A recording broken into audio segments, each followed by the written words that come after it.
مجھے خاموشی پسند ہے، اندر، باہر اور ارد گرد۔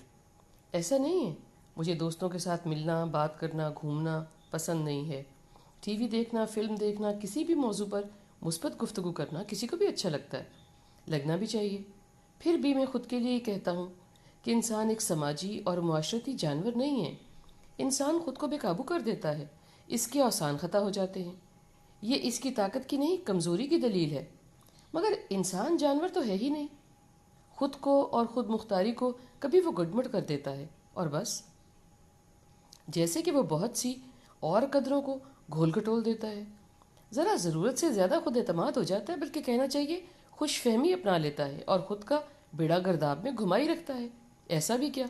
خیر، خاموشی یا سکون کا پسند ہونا یہ پیغام نہیں دیتا کہ کسی کو بات کرنا پسند نہیں ہے۔ اس کا بالکل یہ مطلب نہیں ہے کہ مجھے موسیقی پسند نہیں ہے، میں اچھا کلام سن کے محسوس نہیں ہوتا، یا مجھے راگوں پر سر دھننا نہیں آتا، یا میں اندر سے جمالیاتی حص میری فوت ہو چکی ہے، یا میرا من مولانا رومی کے بھکتوں کی طرح گول گول گھومنے کو نہیں کرتا۔ دنیا کا توازن برقرار رکھنے کے لیے اللہ سونے نے پہاڑوں کو میخوں کی طرح گاڑ دیا۔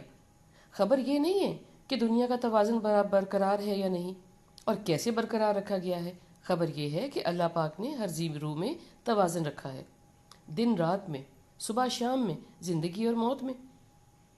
ہاں، ایسا ضرور ہے کہ ہم نہیں جان پاتے اور گڑبڑائے رہتے ہیں۔